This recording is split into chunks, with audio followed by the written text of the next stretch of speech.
Hello, and welcome to Movies We Dig, the podcast about film, antiquity, and everything in between. I'm Elijah Fleming. I'm Christy Vogler. And I'm Colin McCormick. And today we're digging up Indiana Jones and the Kingdom of the Crystal Skull, a 2008 action-adventure film directed by Steven Spielberg and starring Harrison Ford, Cate Blanchett, Karen Allen, and Shia LaBeouf. And joining us today, too, is a very special guest, an archaeologist specializing in Mesoamerica and pseudo-archaeology, an instructor at Radford University, and a writer of various publications, including Forbes and the Washington Post, David S. Anderson. Thank you for joining us, David. Hello. Thank you all very, very much for the invite. Like I said, this is just straight up my alley. And I think this movie, for better or worse, I think this movie was made for me. Well, you were another one where we occasionally, because as we're sort of branching out into, because we're all like classicists by training, usually, or Greek and Romanists, and we're branching out into other sort of experts as we're like going further afield. And then I send out these emails and then they say yes sometimes, like David, and I'm like, holy shit. Like David said yes. I was like, I got like 5 movies we could do. Yeah. Well, that was the other thing, is narrowing it down. We got to have you back because there's a couple others we want to talk about. Yeah. So yeah, we start with our guest. David, do you dig this movie? Do I dig the 4th movie in the Indiana Jones trilogy? Yes and no. It is... this is my favorite movie to hate, if that makes any sense. Definitely. Did you see it when it came? I assume you saw it when it came out. Yeah, I don't remember if I saw it in the theaters or not, but I certainly saw it very early on, and I've watched it many a time. And I even went so far as to rewatch it last night to make sure I was ready for today. A great friend of mine said when she first saw this movie, she's not an archaeologist or classicist or anything related to the ancient world, but I remember she said when she watched this movie, she's like, she had sort of 3 reactions where it's like, yay, Indiana Jones. Yay. What? Yeah.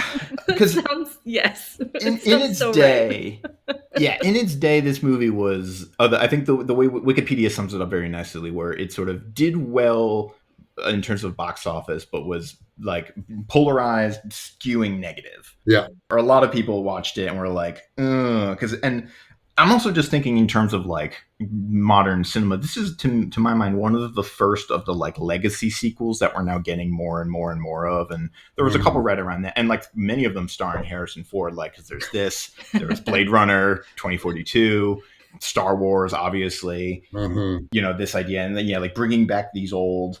I guess this is kind of my first question for people, just in the idea of like characters that we're returning to our pantheon of American pop culture figures, and like resurrecting Indiana Jones in year of our Lord 2008. And how do we feel about Indiana Jones in the year 2008? The resurrection bit is actually one of my favorite pieces at the very end of this movie, when the wind blows through the church and the Indiana Jones hat rolls to the feet of Shia LaBeouf in his Mud. His name is Mud, yeah. Mutt Williams. Mutt. And he starts to pick it up, and Harrison Ford's like, nope, and just grabs the hat back from him. He's like, no, we're never going to let anyone else play this character. Because they are making a 5th Indiana Jones film. It is on the works. There's a cast announced. You didn't know that? I did not, because I blocked it out. Shia LaBeouf will not be reprising his role for various reasons, and I can talk a whole bunch about Shia LaBeouf and all the ways he's burned bridges with people, including Steven Spielberg, and just the public at large. But yeah, I guess what was I? Well, I want to hear Christy. Do you dig this movie? Okay, so let's just go back, because also this was the only Indiana Jones movie I had seen before this podcast. I'm sorry. But to be fair, when I watched it, it was not in theaters. It was a guy I was on a date with, was like, oh, let's watch this. And then we're kind of making out, so I wasn't paying as much attention anyway. So I don't know. A lot was lost on the first time. I think it was actually kind of fun to watch it this time, having just watched the first movie, because again, I am not blinded by the nostalgia aspect of like having seen the first movie a bunch of times and like have fond memories. For me, it was actually really fun to go right from the first one right to the 4th one and see like the time jump, basically. And so many throwbacks that had clear connections to that first movie that, to me, it was no better or worse than the first movie. I have a lot to say about Ancient Aliens for sure, but in terms of what they were doing with the genre, it didn't feel that different to me, which I thought was kind of cool. I could make connections, which I enjoyed. Yeah. Right? I feel like, I mean, this kind of hits straight back to the nostalgia angle, and some of the Star Wars movies, the recent Star Wars movies did this so well too. It's like, I don't know if they just have like infinite storage space in Hollywood, but they save or somehow recreate all the clothes, all the art, all the scenes, all the props. And it's amazing how in tune this movie and the other one and like Star Wars is with their originals. And arguably it's too much because maybe it's time to update some of these things and rethink some of the colonial tropes. But they really want that complete recreation. So that's an interesting statement to say how similar it felt to one to. To me, that's almost kind of the problem with this movie, because I think like the movie that it almost is a movie like reconciling with Indiana, like how does Indiana Jones grow old, and not only grow old, but like as the culture shifts, because there's a 19 or so year gap between The Last Crusade, so the third Indiana Jones movie, and when this movie came out, which is about the same amount of time between in the movies, right? Like we're going from the late 30s to the 50s, and all of the different, culture changes that happen in there. And I think it's even reflected in the genre that the movie is, right? Where like in the 30s, it's kind of because it's based on the kind of adventure paperback, dime store, pulp, swashbuckling adventures that like George Lucas read as a kid. And then now because it's the 50s, in a way that it actually makes sense, like thinking about it like this in the history of like American pop culture, to like kind of make it about aliens, because in the 50s all the popular culture paperback stuff is aliens among us, and which is again informed by like the Red Scare and communism and all that stuff, but like thinking about like why it would be like sci-fi and aliens in Area 51, and obviously why the Russians are the bad guys as opposed to the Nazis. But then at the same time, to Christy's point, I think also so much of this movie, as I was rewatching it this morning, is just a transposition from really like Raiders. It hits so many of the same beats. Speaking of hitting beats, I was particularly struck. I think they reused the same audio for Punch's landing. Yes. It stood out to me because I'm like, that's really kind of an old school punch slap sort of sound. And there's like other ones. I noticed there's a part where like a transformer blows up, or like a car thing, and it's like the same sound effect from like Star Wars when like a laser hits a thing in Star Wars. It's like this sound effect. And I imagine like Spielberg also works with the same, like all the same, like the writers and the producers and the DPs, like the directors of photography. He's got his people in his wheelhouse. And so like it kind of makes sense. This is a very Spielbergian movie in a way that was, Indiana Jones was one of the movies that like standard setter for like what is a Spielbergian, i.e. summer blockbuster movie. But that was a big rant. Eli, what about you? I saw this movie in theaters in 2008. It was the first official date that I went on with the man who is now my husband. What do I think I just saw this by myself. I was not dating anyone in this movie. We've known each other a long time. But I remember being so disappointed because I think I do have such a very heavy nostalgia, rose-colored glasses about Raiders specifically, that this felt like a very hollow imitation. I think it didn't strike me as what I wanted somehow. And maybe that's because it was too much the same. And I guess I can't like fully point my finger at what exactly rings so hollow about it. Maybe it's the aliens. Shia LaBeouf playing Tarzan by swinging on vines at some point. Like, oh my God, that was so bad. Okay, the Tarzan swing. I remember reading, and so this is just coming out of sort of like Hollywood tabloids, if you will, but they tried to make this movie for years. And, as at least it would trickle out to the Hollywood news reporters, allegedly, Lucas kept writing scripts and bringing them to Spielberg and Ford, and they kept saying no. And allegedly, Lucas would not give up his primary MacGuffin. And so to me, reading that since this movie came out, because I read all of that before this movie ever came out, and that primary hook has to have either been, if this is true, has to either have been the Crystal Skull itself or the aliens themselves. And, maybe both of them squished together. But I think, it's part of what makes, I don't know, what I think makes this a bad movie is that those aliens are just jammed in there. Like, you are like, we are not going to let this go. It's got to be aliens. I remember, yeah, because everybody leaving the theater and walking out and just being like, aliens? That was what they went, because it sits so weirdly in the pre-existing, because the prior, all three other movies are all sort of religiously, the first one is the Ark of the Covenant, and the third one is the Holy Grail, and the second one it's kind of, we don't want to talk about it, but this sort of, panache of Indian, whatever you want to call it. Maybe? Something, yeah. But it's all like, it's based in like mysticism and the occult, and the idea of like super, and kind of the reveal, particularly at the end of the first one, is like that there actually is something to this magical occult power, and then aliens fits very weirdly in that kind of. And this is where, I mean, I probably should get a biography of George Lucas one of these days and read it. I don't know where he lands on this, but there is a long history of crystal skulls and mysticism in the New Age spiritual circuit. And that wheelhouse occasionally bumps over towards extraterrestrials, but not always. And so it's like, I think clearly there are a number of good like nods in this movie to sort of real paranormal claims, real mysticism claims, and actual pseudo-archaeology stuff. But it's like, this is one of these movies where it's like Lucas did his homework, or he's been drinking this Kool-Aid for a very long time, and thought, he's like, Spielberg loves aliens. If I can just get, like an alien in here, like Spielberg will buy in or something. So, yeah, actually, to back up just a second, David, because David, you're talking about that sort of conception. So one of the things, the Indiana Jones is this kind of interesting property because it is sort of jointly owned by Lucas, Spielberg, and Harrison Ford. Like Harrison Ford they're all literally like, and if you're going to make an Indiana Jones movie, up until recently, all three of them would need to sign off. And so the talks for making this movie go back to like, they were starting to think about it in 1999, which was like the 10-year anniversary of Last Crusade. And then at that point, Lucas was doing the Star Wars prequels, so he was kind of in that world. And there was a screenplay by, Dabbert, or so one of Steven Spielberg's guys wrote a screenplay, and it was called Indiana Jones and the City of the Gods. And you can apparently find the script out there. It's just sort of leaked, or you can find it. Apparently, it's very, very, very similar to this, with the exception of Mutt's not in it. There's no Mutt character. Marion Ravenwood, the Karen Allen's character, is a bit more involved.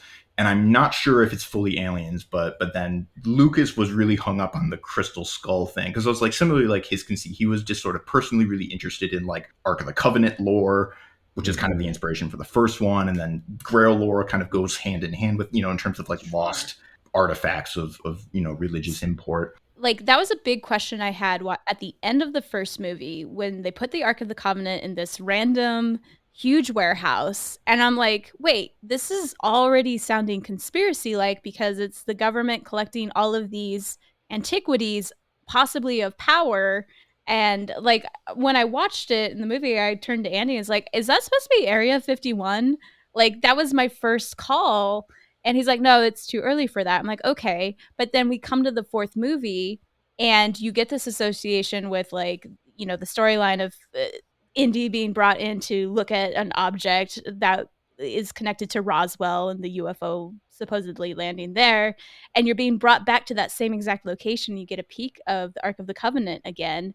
And, it feels like this was a long-standing idea that I've heard in our field before, is that magic and religion begins where science ends. Like, when we can no longer explain things with science, we go to mysticism. And I wonder if George Lucas was like always going to go the route of like having a hard sci-fi explanation for all of these religious mystical objects coming through in this movie. And he kind of points to that again with the act of elongating skulls, because they point to that. And there's like, oh, they, try to make themselves look like the gods they worship. I argue it's like, that's just the result of cradle boarding that they've decided to emphasize. But sure, that's one way we can interpret it. So it seems to me like George Lucas, for a long time, was really going this route of all of these mystical, powerful objects are coming from somewhere else. It fits very well with his inspiration. I mean, he and Spielberg have talked about how they wanted to recreate the Pulp Fiction stories that they were reading as kids. And that is one of those things that I feel like modern archaeology has lost a memory of, is that like Indiana Jones is 100% a reboot. Like this is like straight up 1930s, 1940s pulp fiction in modern form, and that's what was going on in 30s and 40s too. Is this that archaeologists are constantly coming across crazy powerful objects, even aliens sometimes, and like this, it's amazing how old this movie is, or all four of these movies are basically in that sense. Yeah. And well, I guess it sort of leads us because it's sort of it's a long-standing joke, even back when this movie was coming out, how like Dr. Jones is sort of a bad archaeologist in terms of all of the methods and practice, and I sent around when we had Kara Cooney on last week the letter on McSweeney's revoking Dr. Jones's tenure for because he never teaches, and like the grave robbing which this movie kind of gets at, but then at the same time it just lets him keep doing it, right? Yeah. There's this few, like he objects to being called a grave robber like once or twice in this movie, but they're just like they do it anyway. It's like yeah. Like, and also I think it's really, really telling that in terms of all like he's up to his old tricks with where his only archaeological tools are a revolver and a bullwhip and all that stuff. But I think it's also really telling that in the earlier movies, the ones that are more mysticism and occult and religion and sort of Kabbalistic or whatever, are set in the Middle East, in Egypt and in Jordan and Israel and places like this. And the one that has to do with aliens is set in South America, which again, they also paint with a very broad brush, because I made a note at the end where somebody's speaking Mayan at the end and they're supposed to be in Peru or... Oh yeah. Yeah. There's a lot of like, oh, Latin America is the same, right? Going on. Even like the line of, they do an young Indiana Jones nod in here where he tells Mud that he learned Quechua while riding with Pancho Villa, which was a young Indiana Jones episode. But I guess maybe it's not impossible that somebody in Mexico in the 1920s was speaking Quechua, but they're way far away from home when that happened too. Right. Yeah. So I do have a question about, I guess, more of the mysticism behind any kind of crystal skull that we do have. Was that mysticism involved with psychic powers? Yes. So there's, how to do this in a short period of time. The crystal skull story, if you will, begins in the 1890s, where there are two skulls sold, one to the British Museum, which is mentioned in this movie, where Indy says, like, oh yeah, I saw the skull in the British Museum. And there's another one that was sold to a museum in Paris. And it turns out Jane Walsh at the Smithsonian is the one who sort of tracked down most of this. And she found out that both of those skulls have been sold by the same man, Eugene Boban. And Boban was a French antiquities dealer who had been a diplomat in Mexico, and he sold a lot of Mexican antiquities to all of Europe. And one way or another, she has put both of these skulls under the electron scanning microscope, basically, and found that they have 19th century jeweler's wheels marks on them. Like, it's very clear that his skulls were made in the modern day. Whether he made them or someone else made them and sold them to him, I don't think it's very, as far as I'm aware, is not clear. But the museums buy them as possibly legitimate artifacts, which I use this in the classroom and talk about it a lot, because to talk about how do museums operate, especially in the 19th century, you've got a diplomat who worked in Mexico, who runs an antiquities store. And you know what? We do have some legitimate Aztec, Mesoamerican crystal objects. The Aztec love skulls. They've got skulls through all of their art. And so the British Museum's like, Aztec crystal skull? Checks all the marks, seems legit. And they're not even totally crazy. It's not even totally crazy that they would have thought maybe this was a legitimate object at the time. But it gets to the paranormal mysticism specifically not until the 70s, which is one of the things, like when Jones talks about the Mitchell Hedges skull in this movie, I'm like, nobody knew what the Mitchell Hedges skull was in 57. Because the Mitchell Hedges skull is the most famous, and it was allegedly found at the Maya city of Lubantun back in the 20s. But we don't learn this story until the 70s. And it's Frederick Mitchell Hedges was sort of like this British, like the classic, like adventurer, like kind of like just like smarmy sort of guy who made a living off of going around the world and coming back to England and telling people how great he was and all the cool things he did. And he went to Lubantun in the 20s, and he excavated. I'm going to do air quotes for the like he excavated with dynamite, Lubin Tomb and whatnot. And he's literally just there to try and grab whatever he can and bring it back. And he allegedly found the skull at that time. But this is definitely one of those, like, this is a guy who would have told us about that. In my, very, opinion. Mhm. He was raising money off of all the cool things he was doing, and he didn't tell anybody that he found a crystal skull. It's his adopted daughter, Anna Mitchell Hedges, who starts telling this story in the 70s. And she starts telling this story specifically when she starts taking the crystal skull to New Age psychic fairs. Interesting. And he starts basically selling tickets for people to line up and come and see and interact with this crystal skull phenomena.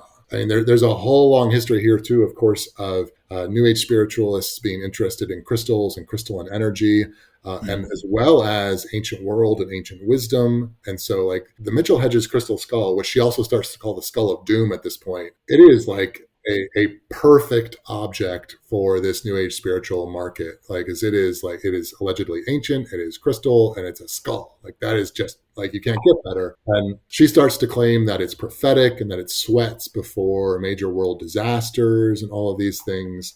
And she says, like that she found it on her birthday when she was with her dad at Lubin Tomb back in the 20s. And it just spirals from there, where, like, basically we get more and more people alleging to have ancient crystal skulls. All the other ones have very, like, an old mystic man gave it to me at the side of the road one night kind of origin stories. But they're all, and we get, there's a whole bunch of them. Max is a famous one where people, like, line up and come and see these things. And so the crystal skull phenomena was a thing before this movie came out. And it was starting to hit a fever pitch as we got closer and closer to 2012 as well. And the end of and all the hoopla about this. Yeah. And this is actually when I was just trying, like, there's a depth that I need to plumb further as where we get to the number 13 in all of this, because it's referenced in the movie a few times. There's a few other sources I can point to, but somehow or another, this idea develops that there are 13 ancient crystal skulls, and in particular, some folks, not in this movie, but some folks start to say, like, oh, you've got to reunite the 13 crystal skulls in order to sort of stop the 2012 apocalypse. Mm-hmm. And this movie ends with, there are 13, if you count them, there are 13 aliens, and it ends with them reuniting the 13 crystal skulls. And that's literally, in 2008, when this movie came out, they were spiritualists who were like, we've got to do this. We've got to bring all of these together to save the world.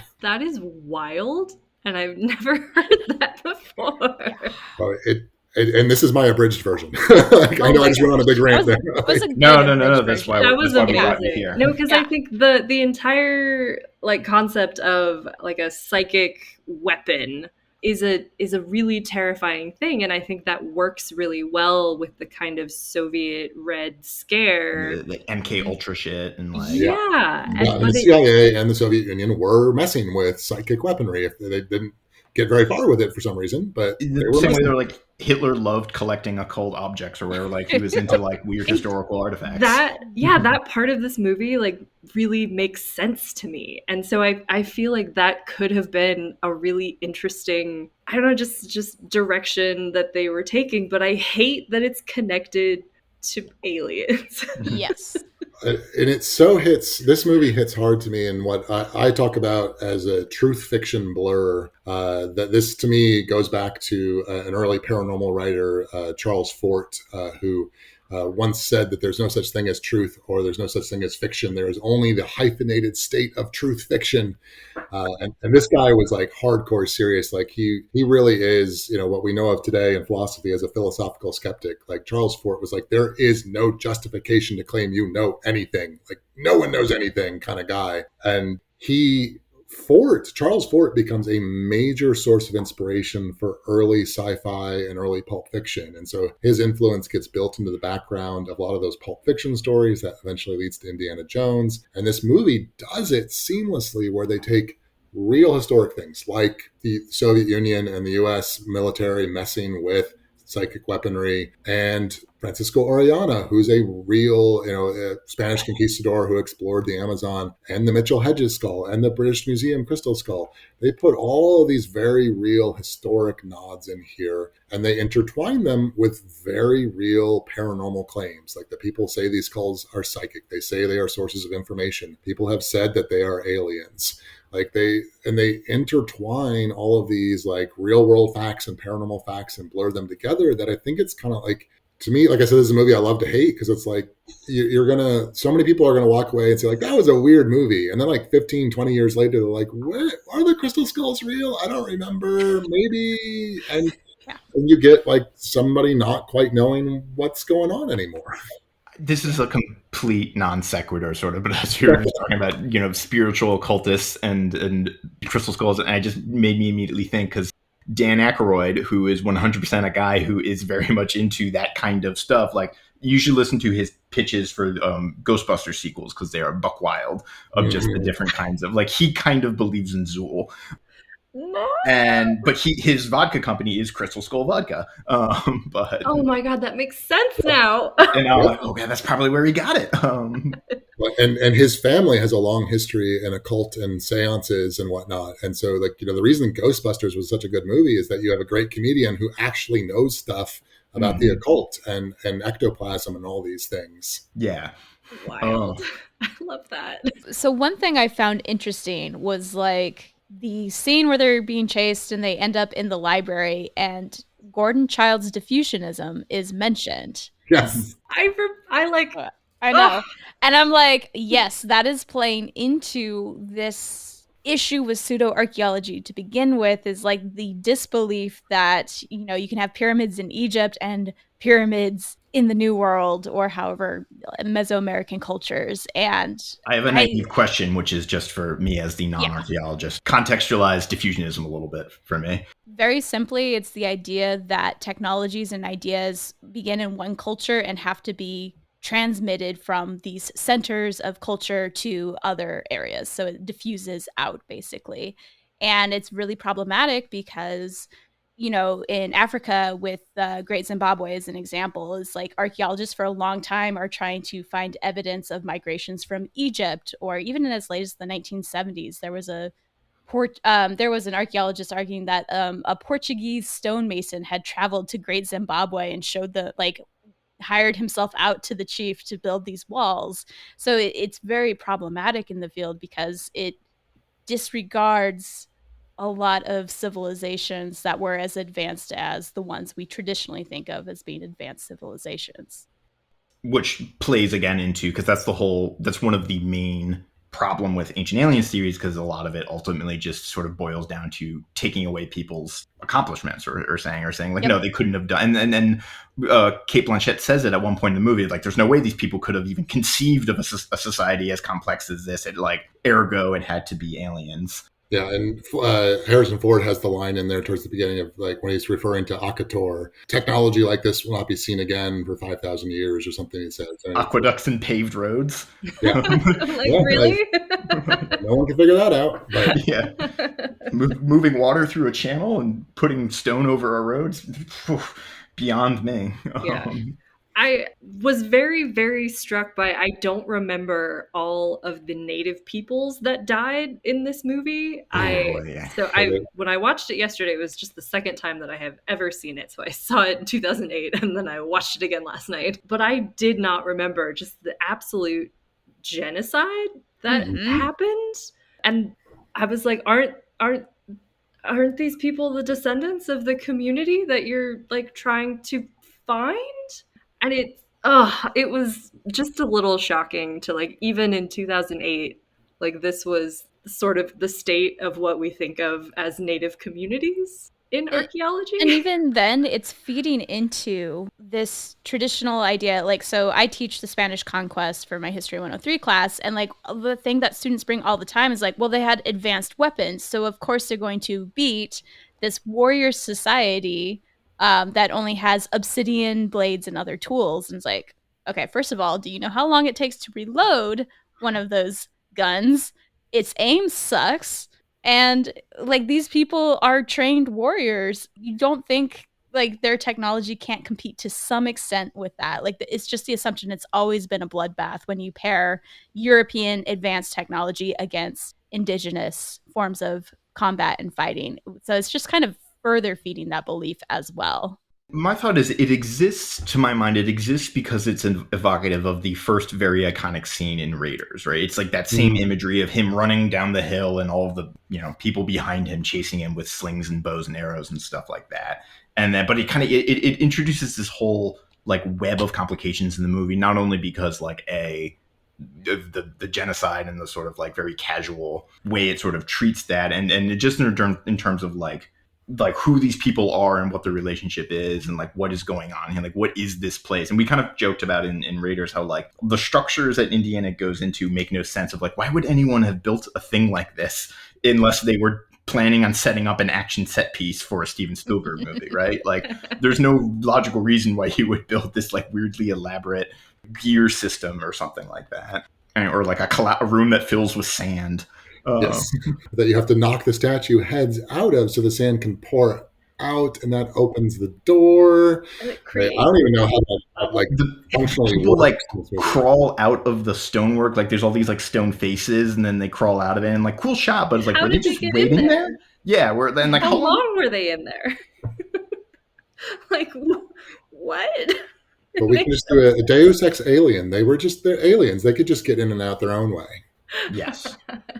Deus Ex Alien. I love that. Oh, boy. So something that did strike me about the end, which I guess we're jumping all over the place, so I'm sorry if this is sort of jumping too far to the end, but that the aliens that they discover at Akator, or they call it El Dorado also, like... why not? Let's put a pin in that. Maybe come back to that. There's obviously El Dorado story, but Akator is its own story too. Okay, but that there's like a collection of other objects from everywhere around the world that the aliens, or the interdimensional beings, as they are called. Or they're called archaeologists too for a second there. Yeah, he calls them, he's like, oh, they were collectors. They were archaeologists. And it kind of bothered me. Just a little bit? Just a little bit. But if like they actually got the artifacts, like, hey, we're showing up, we're a guide, you're giving us your stuff, great, now we're going to go put it in this collection. Maybe they were good ethical archaeologists and we just have not been advanced enough to like emulate those practices. Perhaps. That would be wonderful. But he talks about... He actually compensated the communities for those objects. Yeah. They taught them farming and irrigation. Now give us your very, very, extensively worked stone. I don't know. I don't get it. I don't understand it. But like he also says that they collected knowledge. Oh yeah, the parting line at the very end. Their treasure was knowledge or something. And then he followed up by saying the real treasure was also friendship. It was on that level of kind of hokiness. Yeah, and that part especially just rang very hollow. I think if I was going to point at anything that sort of made me feel sad, it's that just having a collection of objects stored away in some basement where no one can see them is knowledge. Yeah, it's the, like, this movie, even for 2008, was not updated, was not engaged with the idea of like what archaeology is, let alone what museum collections are or should be. And it's one of those like I know it's a fiction movie. Of course it's a fiction movie. Of course it should be an action adventure, but I think you can, change a few things and still have a good story and make a reasonable museum or a reasonable classroom setting out of all of this. Yes. Here's a question, actually. So we talked a little bit about with Raiders and also with The Mummy, which I think also this movie kind of crips off The Mummy a little bit more than I would think it was. Mostly I'm thinking of the ant scene in the final shot where the swirling tornado around the pyramid. Sure.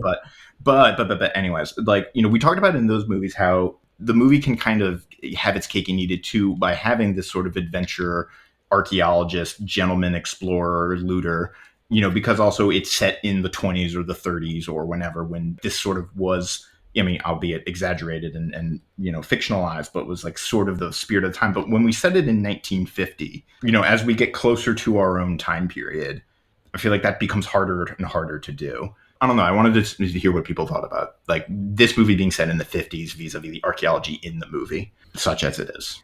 It's I'm trying to. It's a great question, and there's the scene where at the beginning when the Russians capture Jones and his companion, and like we got him in Mexico digging up these things. I feel like a lot of development in Mesoamerican archaeology happens in the 40s and the 50s. That this movie definitely makes. It's not the focus of the movie, but like there's hardcore, serious archaeology happening in Mexico and Latin America by the 50s.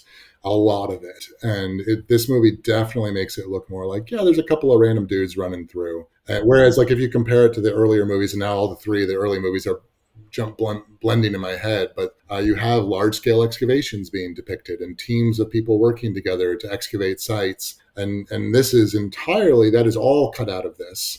And it is all just him running around the jungle, being chased and looking for the object. Whereas, what's going on in archaeology in Mexico and Latin America in the 50s, large-scale excavations. Mm-hmm.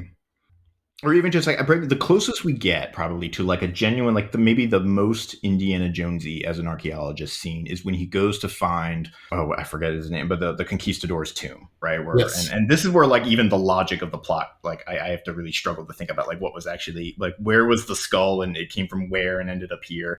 Because it's like, so the conquistador found it in Akator and then somehow died before he could leave Peru and was buried with his men. And that's where the skull was or something like that. And was supposedly found by the natives who then gave them proper burial, which seems also unlikely. Yeah, and then mummified them. And then there's a couple of things where like one is actually, so we get the what are the lines, the Nazca lines. Yes. Yeah. Yes, we have a good Nazca line reference. Only gods can see those. Yes. And the people who climb up around the hills around them. But we would again like a reference to a real thing being mixed with another real thing, and then when Eli again every time there's a sort of the desecration of a corpse, I think of Eli because when he immediately cuts open the mummy and we watch the conquistador desiccate right in front of our eyes. It's so sad. It's like when we found bread at Ganja Vecchio, like pull it out of the ground, it smells freshly baked, and then like within an hour or so it starts to go stale. I'm like, I don't know what to do with this. I gotta preserve it. Or when you uncover wall paintings anywhere, it's like, the color is gonna leave like that, and so you have to take a picture of it, or you don't uncover it, or there's a whole process, and not just slicing open some guy's mummified corpse. Oh, the air doesn't agree with it. Well, this hits too, since we brought up Nazca, this actually the preservation, this totally hits to one of my favorite ancient alien claims. So, they're like, the Nazca lines are these things only the gods can see. It's a regular claim that the Nazca lines are inspired or drawn or somehow tied to aliens. And Von Däniken and the TV show have talked about the Nazca lines being a landing space, why they're long straight lines, so the alien ships can come and land at Nazca. My favorite thing about that, going to preservation, the Nazca lines are like a couple of centimeters deep, and they're just basically scratched into the ground surface. And they're so bright because there's a process of oxidization that's happening that if the surface soil is rusted, and if you scrape that off, you see the lighter color underneath. And so like all you need to draw a Nazca line is to sort of drag your heel in the ground. And in fact, it was a few years ago now, but one of them was destroyed by a guy driving his truck on top of it, which is horrible. Yeah. But you know what cannot possibly land on the Nazca lines? Spaceships. Like they would not last. That is not an alien spaceport because they would destroy those things with a gust of wind if they come through. Right. And also to the point of like why we think that the lines in Peru are for aliens, but what are the ones in England? They're like the giant and the horse giant that are carvings and stuff. Yeah. Yeah. No. Do people say? I don't think people say those are for alien, or do they? I don't think I've seen all the standing stones, sure. I'm not sure I've actually heard any of the geoglyphs. Any stone ring, any standing stone anywhere must possibly be alien in some way, shape, or form. Because I love this stuff because it's, this is like the classic ancient alien claim. If it's a big stone, or it must, humans can't lift big stones. In fact, I was just talking with someone else today about there's a Göbekli Tepe, and there's a 15-ton stone. They're like, no way could they have raised a 15-ton stone. Like, Google the name Wally Wallington. Like, this is my favorite like YouTube video in the world, where this guy named Wally Wallington decided as a retired contractor in his 60s that he was going to build his own Stonehenge in his backyard. And in the video, he raises a 16-ton standing stone by himself. And this is a 60 plus year old man who's, like, not trying to insult him, but he's not a bodybuilder. He's just a regular person raising a 16-ton stone by himself, no problem. And yet, on Ancient Aliens, they're like, 15-ton stone, it must be magnetic levitation from the aliens. And it's like, no, this stuff is really straightforward if you actually try to do it. It's just the show just entirely relies on sensationalism. Like, look at that, it's so big, must be aliens. Yeah. Yeah. Or I think I saw, actually, it might have been you who shared it on Twitter, the walking head. The walking Moais, yeah. Yes, that is. I love it. The Moais are moved like you move a refrigerator. You just kind of shift it back and forth, and you move it along. It's fine. Exactly. Yeah. If you've ever tried to like move a piano, it's like exactly like how to sort of shift things and move things. My bookshelf, I've moved my bookshelves and my beds, my mattresses by myself, and and I didn't carry them. I didn't pick them up entirely off the ground. I just dragged and pushed and pulled, and it worked. I got there. Like winches and rope and like levers exist. Like humans have been doing that forever. Yeah, and it's utterly remarkable. And that is where this movie becomes frustrating for me, because there's all these illusions. They're like, people couldn't have done this, or they need inspiration or help in some way, shape, or form. It's like, no, come on, Dr. Jones. If he is an archaeologist, he should know people do these things all over the world, and it's incredible what they are capable of. Yeah, which is funny, because this is where this movie, more so than its predecessors, we actually do see a little bit more of Dr. Jones as a professor, or like slightly more. Like, he seems to be teaching in class. It seems to be actual archaeology, lectures. Although, like Chrissy said, he mentions, diffusion theory, which was popular back in the day. It was, no, it's totally a legit thing. So yeah, and it's the rub. Everything that Christy said is true. Like, how problematic it's become. The other problem side of diffusionism is it does actually happen sometimes. Yes. So it's like, you can't just ignore it, but at the same time, it's so overused that it becomes a problem. I forgot where I was going with this, but it seemed to be like the movie in some way was trying to like hold up his credentials as an actual academic. Yeah, and as we were talking about before, the pushback against, I'm not a grave robber, I'm a tenured professor. And it's like, there's some interesting walking back and forth in this movie of legitimacy. Well, and I think that's actually like kind of the key problems in sort of like thematically and narratively with this movie, is that it doesn't do enough differently, or it doesn't show Jones sort of like struggling, because like it seems like the central theme of the movie should be about how Jones is sort of aging out, and how he's sort of a dinosaur. He's from a bygone era.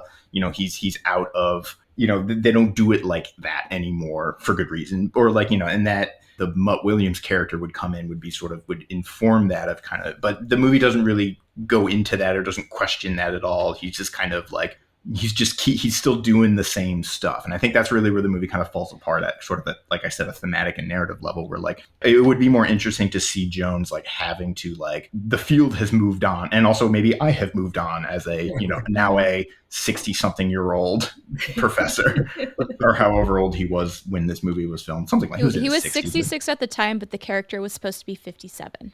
Okay. Which also a fun fact I learned. So Jim Broadbent, who's this kind of the dean guy, he's kind of the Marcus Brody substitute. He is 7 years younger than Harrison Ford in real life. What? That's well, I read all the IMDb fun facts, and it's like Harrison Ford literally had kept himself in shape for the possibility that he would get to do Indiana Jones again. That's like, Harrison Ford loves Indiana Jones in a way that like he doesn't love some of his other characters. Like he has a very much a love-hate relationship with Han Solo, where they literally drag him out at Comic Cons, and you can see he's kind of going through the motions, or he like, like maybe he just thinks Star Wars is dumb and Star Wars fans are dumb or something, but he really likes Indiana Jones, and so it was easier to convince him to do Indiana Jones because he just really likes that character. But one of the sort of interesting things about Indiana Jones is kind of how static he is. as like he's not an evolving character, right? He's very much singular, and he's kind of locked in time in a certain way, which is kind of, again, like the thematic things going on in this movie, where like why his relationship with Marion fell apart, or why, he can't really adjust to, he's like a Greek mythological hero in some ways, where like he can't fit into the society that he helps create, because he like his nature just sort of clashes against it in this way. He's always got to be, it's like Tennyson's Ulysses, he's always got to be out on the adventure. I don't know, again, another rant, I don't know where I'm going with this, but I think like this is kind of the shortcoming of the movie, where like it should explore further this like the unchangingness of Indiana Jones and the problems therein. That's why I think it could have been really cool to have his son as a character, especially coming from Last Crusade, where he has this relationship with his father that is very stressed. Yes. Fraught. And I think it would have been really fun to sort of, he now in this movie would be the Sean Connery character, who would like be stuck in his ways, but also like somewhat helpful in the nick of time. And that's, I think maybe we should have had more of an actual like handing off a torch. Yeah. Perhaps not to Shia LaBeouf, but like I think a new, younger version of what Indiana Jones used to do would have been fun and interesting and conflict with old Harrison Ford. Here's kind of two problems, which is like, one, can you imagine the adventures of Mutt Williams just like functionally working as like a franchise? And then two, does the movie actually pass the torch to Shia LaBeouf? Because there's a part where like there's the literal call to adventure at the end, where the doors blow open and he goes for the hat, and then Indiana yanks the hat right out of his hands, and he's like, "Not you." It's interesting because this is totally throwing me back to what we were talking about with the Pulp Fiction roots of this. I mean, so much of the archetype that this is based on are static characters who go on repeated adventures but never really change, because they were dime store novel sort of things. And a lot's changed in 100 years of storytelling. And it's, I guess it's interesting where Indiana Jones not just is growing archaic, and this is the problem. It's certainly, I haven't checked the reviews, but my general personal impression is that not very many people like number 4 for as popular as 1 and 3 were. And I think I have a hard time thinking that 5, if it comes out, will do well. And maybe I'd be wrong, but I think we're done with these static characters. Maybe I'm wrong, but like, no. I think, like you got to have growth, you got to have change in some way, shape, or form. Which is why I think it works for like a James Bond to be a new actor, right? Yes, because it's just filling that static role, And each can bring their own spin on it, where how hairy your chest is or is not, for example. But like, can you imagine like Pierce Brosnan now trying to be James Bond? It wouldn't be the same story. Yeah.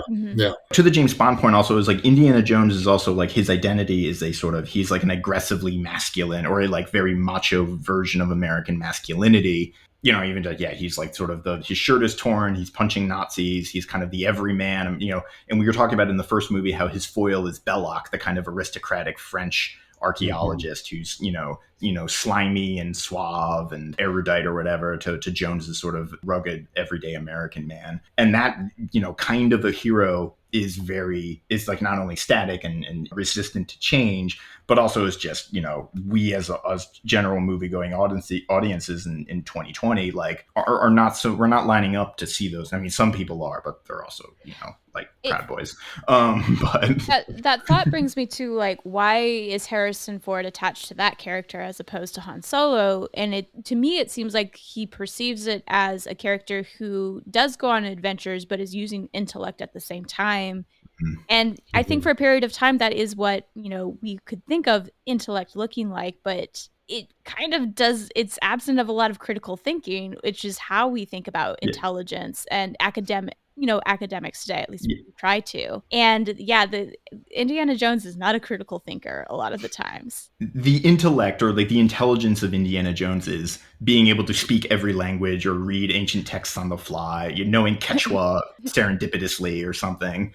I forget what the what is it from Tyrion Lannister from Game of Thrones? It's like, I drink and I know things. It's like, that's basically Indiana Jones in a nutshell. Yeah, and it's such a, we talked about, like, it's such a random assortment of, like, he can read. Doesn't he say something like, where he's like, oh, he's like, I can translate this, but I got to run it through Mayan or something like that. Yeah. When he gets the letter from his what's the other archaeologist's name? Oxley, yes. Yeah, and he's reading, a 12th century Latin tablet in Last Crusade, or whatever the hieroglyphics are in Raiders, these kinds of, or I guess in Raiders he actually has to get as we figured out, Hebrew, he has to get that translated, but like, he's an expert in every culture, every time period, always. Actually, that's funny. I had a total flash of grad school for a second here, because they had to change the exam structure when I was in grad school, because the old sort of comprehensive exams they used to give asked us to know things from all around the world in all times and all spaces, and people weren't passing the exams anymore, and so they had to define the scope of the exams more tightly. And it really is a statement about what has happened in the last 100 years of academic progress. In the 1920s, 1930s. Have you ever seen? Oh God, the original show is Animal Vegetable Mineral. No, the Animal Vegetable Mineral was the University of Pennsylvania's knockoff of a British show. What in the World, I believe it was called. Mm-hmm. Yep. And it really was this like game showy thing where they would bring on 3 professors, usually archaeologists or other people, and they would just put some random thing in front of them and like, tell us what it is, and they would rattle off, and they would they actually knew what it was. And I think it's the way in which academic knowledge has exploded in the last 100 years has gotten to that point where 100 years ago, you could know you had a decent chance of knowing all the things that archaeologists had done.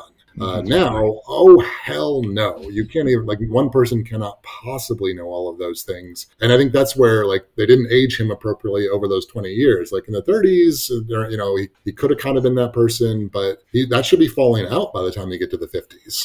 Yeah. And even just the nature of, like, this is a conversation we're having in our own field in classes all the time, of just like the kinds of people that would become professional academics very often would have spent their early education learning French, Italian, German, Latin, Greek. They'd speak 3-4 languages or something like that by the time they would be like of a college age, which is just unreasonable to expect, and also is stultifying to creating an inclusive or diverse kind of academic community, right? Because if only these people who went to the fanciest of prep schools can like meet the requirements of the training and education, then like you're in a spiral there. And Jones is steeped in that too. Like, all of his colleagues and friends are these British academics that he went to university with, at Chicago. I think he says he did his degree at Chicago. Yeah. And that office that he has, after he has been let go because the FBI is ransacking his stuff, like, that is plush, to say a little. I don't know if that's supposed to be his home or supposed to be his academic office, but they put him up in luxury here in a very real way, which is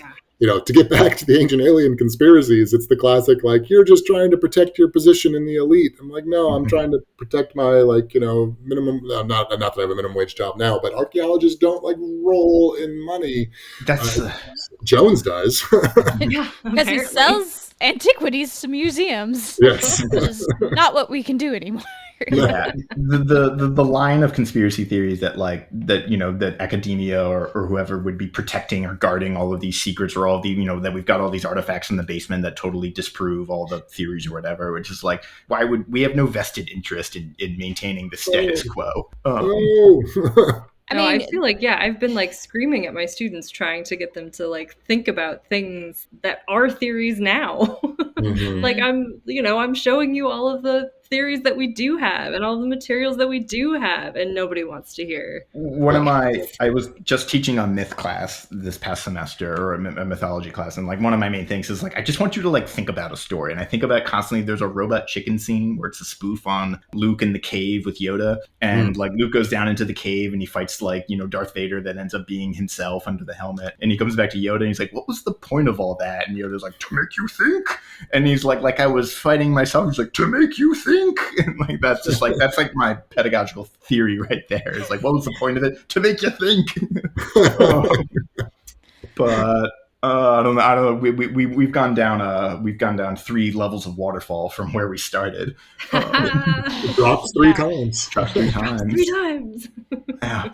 They got poor John Hurt just be insane for 99% of this movie. So if we're going to hire me to be an actor, that's what the role though I'd want to play. Like, just let me like do the silliest things. Yeah. It's like, at least if we are putting forth aliens as like the end result, at least let me look a little crazy the whole time that I'm doing it.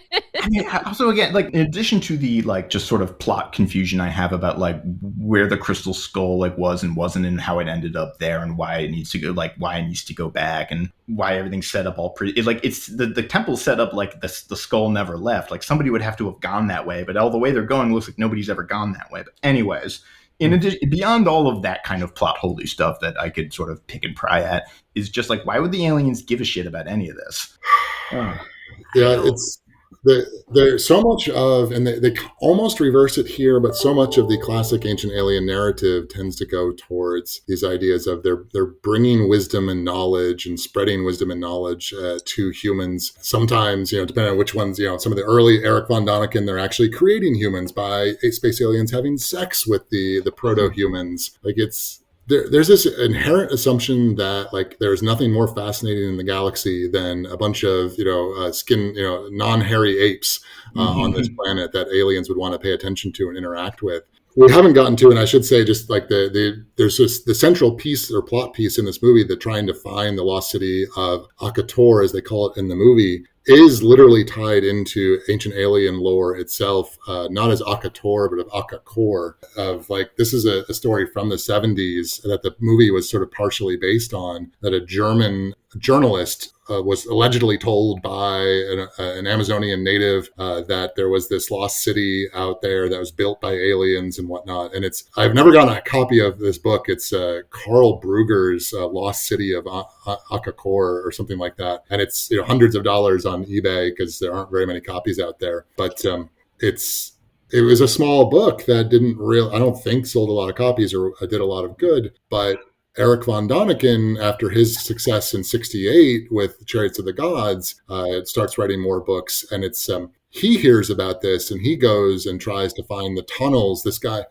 original book claims that they're like this underground city, and that there are apparently, and I need to look into this more, but there are apparently 13 cities connected with the aliens in South America. And and von Däniken gets tied into this for his book Gold of the Gods, which was his third book in the 70s, in 77 I think it is. And this is the one where like he does actually, von Däniken was like skyrocketing, like getting mainstream support, and it's pretty much after the Gold of the Gods where they're like, and he gets relegated to the fringe, except he gets revivified in 2010 with the TV show. But Gold of the Gods, he claims there are all these underground cities and he uses the same source that Carl Brugger uses, but it turns out that the source, instead of being an Amazonian native, is a German expat who's just like messing with them.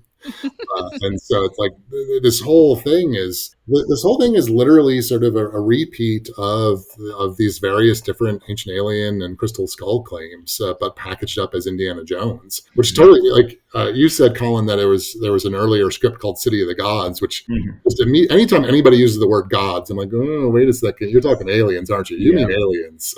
Yeah. My dad is unfortunately an Ancient Aliens fan, so I've heard of like Chariot of the Gods, and the only argument I've ever won against him is not arguing with archaeology, but arguing other information I've gotten from other alien shows to explain why aliens would not be interested in Earth in particular.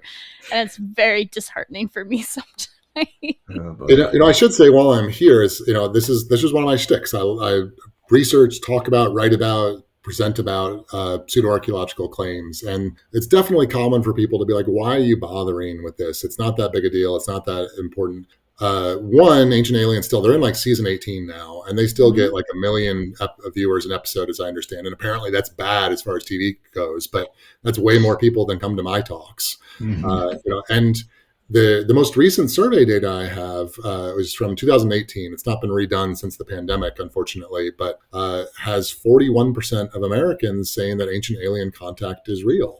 And like, this is not a fringe issue. This is not a minor issue. 41% of America, if this survey is even remotely correct, let's give them a plus or minus 10%. If this survey is even remotely correct, at least a third of the country thinks that I and my entire profession is lying to you. Like, that is a crisis for a discipline if I have ever heard one. Yeah. Yeah. And the like sort of radiating problems of, because Ancient Alien sort of conspiracy really, it's hand in hand with, white nationalism or ideas about racial purity or eugenics or like other kinds of like very potentially dangerous ways of thinking. Well, and that's where the other movie I suggested to you, which feels so similar and yet really touches totally different points, was the Percy Fawcett Lost City of Z movie. Mm-hmm. And so at least some people will be thinking about the Percy Fawcett story when we talk about this stuff. Like Fawcett was looking for a lost city in the Amazon, which he thought was built by Atlantis refugees. And there's actually a moment, where like no one wants to talk about this, but it's in his memoir, in Fawcett's memoir, which I always like to say, like, I got my copy of Fawcett's memoir on Amazon. Like, you don't have to like go into his basement and read the handwriting. Like, you can buy it for $15 on the internet. And in his memoir, he's actually told at one point by an Amazonian native, like, yes, my ancestors built cities in the jungle. And Fawcett writes down, he told me this, but I know he's wrong because the brown-skinned types did not build cities. It would have to have been the white-skinned people who built the cities. Mm-hmm. Like, Fawcett is extremely explicit that in his racism. And that thought process constantly trickles under all of these sort of claims. Mm-hmm. And that's kind of a big question I have, because again, I managed to like stay away from Indiana Jones for so long, but when the first films came out, that was like a huge influx of interest in archaeology, and it kind of reinvigorated the field. And then all of a sudden we have this movie coming out in 2008 and presenting some of the most dangerous ideas that are associated with our field. What do you think is kind of the impact of that? And maybe because it tanked, it wasn't, maybe it wasn't that impactful, but... And the Ancient Alien TV show debuted in 2010, 2 years after this. You cannot build a one-to-one association here in any way, shape, or form, but you're going to have at least some people who are like, yeah, I heard something like that before. Yeah. And so it's, I don't know if we can, how much impact this movie had is pretty hard.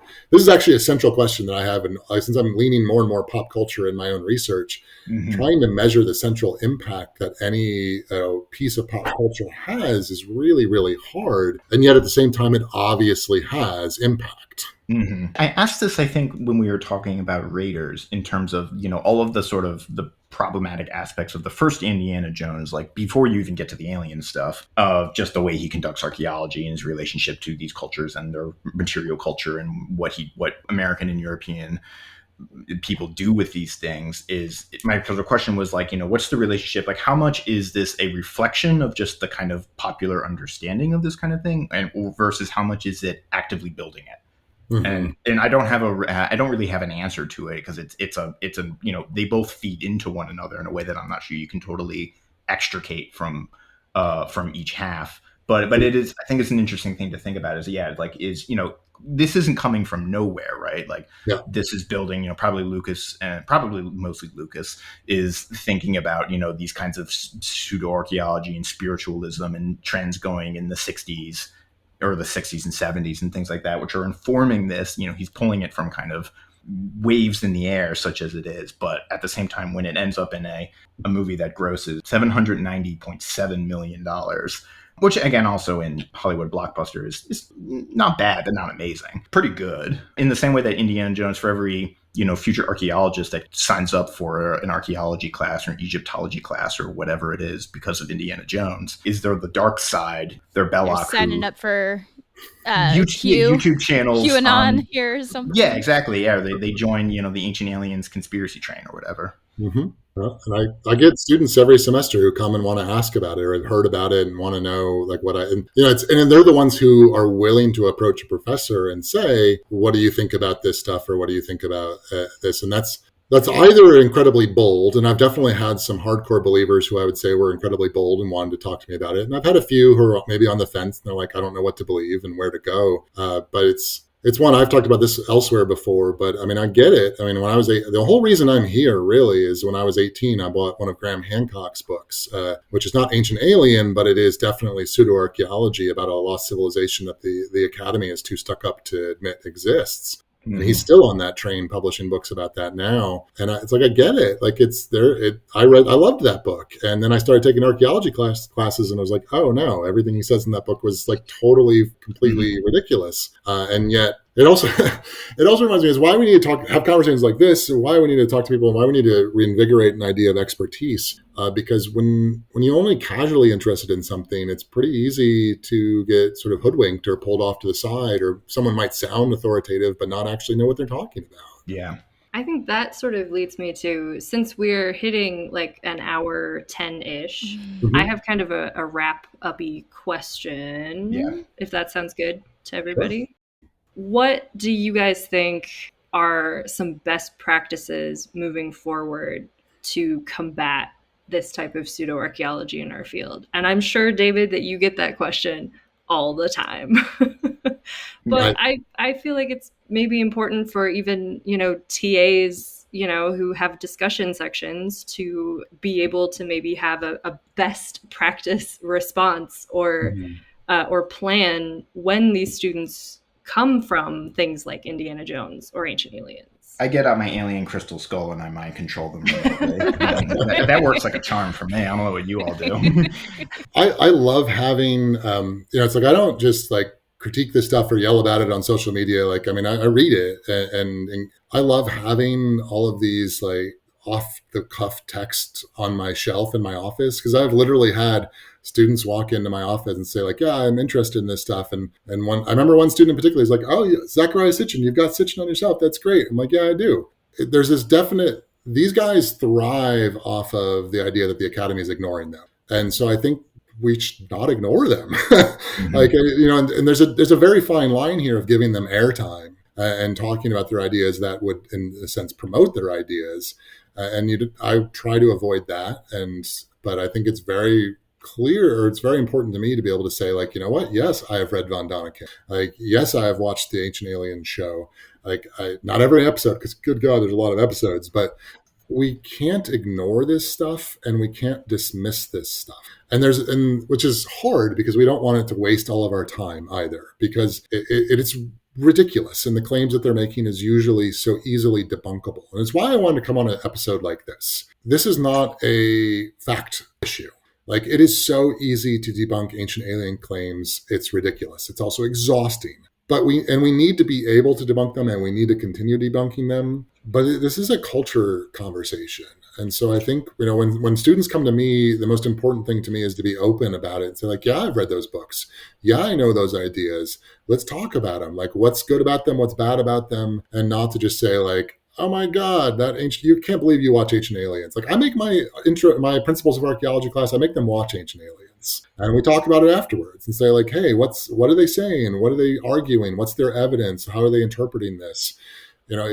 We have to, at some level, engage this stuff and not ignore it and not dismiss it in that way. I have one other final wrap-up question that is standard for this one, which is there is going to be a fifth movie. And you've already ended the fourth with aliens. Like, where do you go with that? What is the title for the fifth movie? Because I don't see Indiana Jones and the Title IX complaint being one of them. So that would be good. I've not followed the buzz around 5 very well, so I'm not sure what they're thinking at this point. Actually, I was just about to Google it, but now I kind of don't want to. I want to just go off the cuff and be like, what? Because they were very secretive. Yeah, they were very secretive with the fourth one. So we can have fun with that just a little bit. They were real hush hush about it being involving aliens. That Karen Allen was going to come back. That Shia LaBeouf was supposed to be his son, although everybody, so Shia LaBeouf is going to be like Indiana's son, and they were like, no. And then I was like, all right. In the same way that they're like, when they cast Benedict Cumberbatch in the second Star Trek, and they're like, everyone's like, so he's Khan, and they're like, no, he's John Harrison, beloved Star Trek villain. But okay, hang on. I need to think about this. Like, where would I want, and where do I expect Indiana? My biggest fear, I would say, is one of the most popular Indiana Jones products outside of the movies is it was a video game. I haven't played it, but there was a computer game of Indiana Jones and Atlantis, or Lost Atlantis, that. I was thinking something like that. As one of the most popular products outside of the movies, there's a legitimate reason for them to want to maybe take it that way. And they've already done Aliens, so you might as well skip to the next day and go to Atlantis. So, which will keep me in business, because it'll keep plenty more to talk about. But if that happens, Crystal Skull might no longer be my least favorite Indiana Jones movie. Yep. Yep. I would love them to do like an Arctic expedition. I Oh, have a Yeah. huge love of the Franklin expedition, and they, recently found the Terror and the Erebus, Mhm. and the Shackleton expedition. They just found the Endurance. I love that stuff, so I would adore. There would totally be ice zombies in that movie. There would definitely be ice zombies. yeah. Yeah, and then we'd very quickly start trending towards the Mountains of Madness at that point, and so they would get some Lovecraft connections, and they would that would probably do well. Also problematic, lore, but I would prefer it. I think too. I would be down for some old gods. Oh, definitely. Which unfortunately brings us straight back into ancient alien territory. Yeah. If he could translate a linear A, something productive, that would be. That might just be a little side story of like, oh, I just happened to figure out linear A to figure out this Atlantean script or something. I'm like, well, at least you've added to the field. Indiana Jones and the peer review process. His epic battle with reviewer number 2. Well, I'm thinking because also like some part of the Indiana Jones sort of lore is so intricately tied to like some kind of famous lost like he needs to be looking for like a thing, Ark of the Covenant, Holy Grail, Crystal Skulls, like I'm trying to think like what would be a good thing that like Indiana Jones is like working with or trying to get, and I'm thinking also mostly in the classical world, but I don't know. Yeah, is there a lost object in Greek mythology? Oh, go find Alexander the Great's tomb. Oh, that would be an obvious angle for them. Yeah. Yeah. Although Moon Knight just did that, so I know. That's probably why it's like high on my list of things. Or Genghis Khan. He can go find Genghis Khan. That would be Genghis Khan's tomb would be cool. That would be really cool. Or Qin Shi Huangdi would be the descriptions of Qin Shi Huangdi's tomb and the Terracotta Warriors, though. Yeah. I guess the Mummy tried to do that. So the Mummy 3 did that. Yeah, they did. It's got like a river of mercury or something wild. Like Yeah. Oh, I think actually would be kind of cool, mostly just because I'm in Alabama and I'm a stone's throw away from Moundville, but of something involving mound cultures I think would be really cool, or like or just like dispelling the myth of like that North America didn't have like except cities. It wouldn't dispel the myth. That is what we were quickly learning. Or what is it? Supposedly a lost colony of the Vikings in Canada or something like that. You've got Roanoke. Roanoke could be fun. Mm-hmm. Yeah, interdimensional travel. Might as well just. American Horror Story tried to explain Roanoke. Yeah, I think actually there's a weird like faked Viking rune in Minnesota. That's right. Yeah, mm-hmm. There's a lot of those. Yeah, that'd be great. So the Vikings traverse the Great Lakes naturally, of course. Yeah. Explaining Cactus Hill and the pre-Clovis points. Yes, let's get him to do some actual digging. Yeah, and let's get him to dispel Clovis first. It's the constant. I keep seeing news articles saying like, and finally this latest thing overturns Clovis first. It's like Clovis first was overturned, I think, in the 90s. Like maybe Indiana Jones could help us put a nail in that coffin. Yeah, there we go.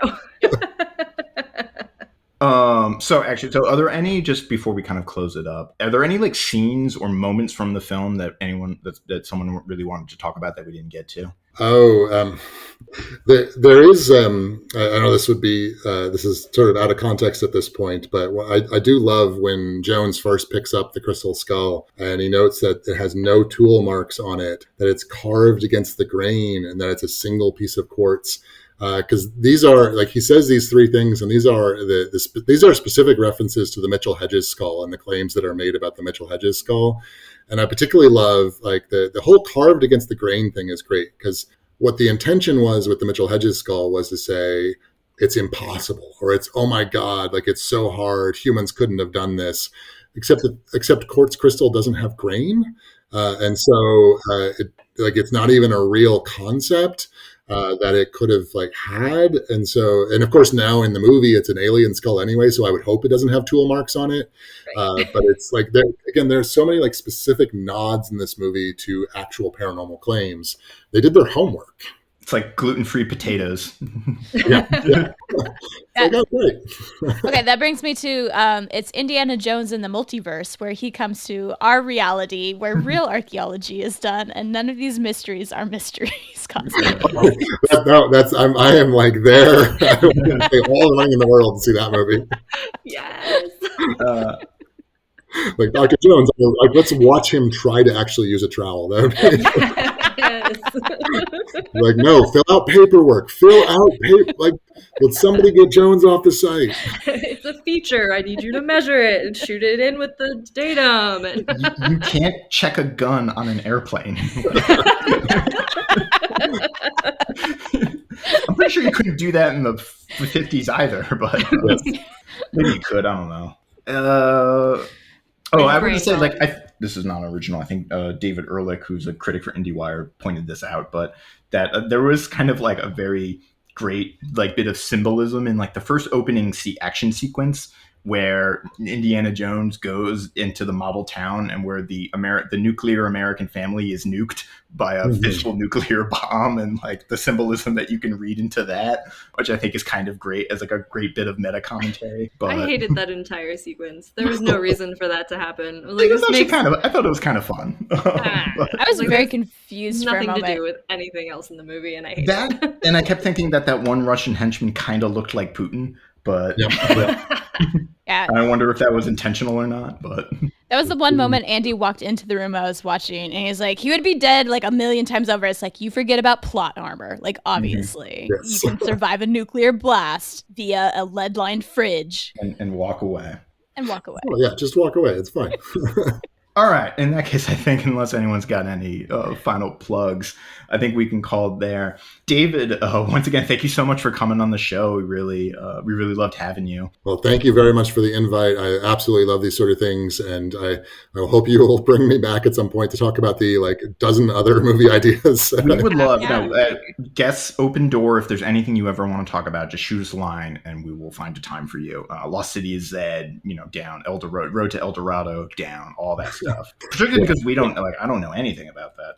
Like the Eternals is bugging me so much recently because the Eternals is one of these that totally dives into the pseudo-archaeological narratives, but it does it so subtly and so at the very bottom of all the plots and the characters that it's like, I think it's more insidious. Like at least this movie, like they shove the crystal skull in your face, and the aliens in your face, and so Hit me up later because I can do a whole talk because Jack Kirby, the creator of was deep into that stuff. But oh god, yes, in fact.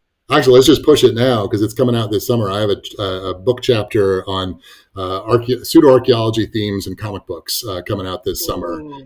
So that will be coming out in Drawing on the Past, or Drawing on the Past is the name of the book coming out this summer. David, you're doing my job for me because that's the perfect segue. Is there anywhere else, in addition to the chapter, is there anywhere else that where listeners can find you on the internet, read or watch or listen to more of you? Yes, just come and find me on Twitter, DSA Archaeology. That is where I'm at the most. I've got a professional Facebook and Instagram under DSA Archaeology as well. But I am on Twitter the most, and that's where you can find me and all sundry things. Excellent. Well, thank you so much. And again, thank you for coming on the show, and we'll hopefully see you soon. Thanks again. Bye. Thanks. Have a good one.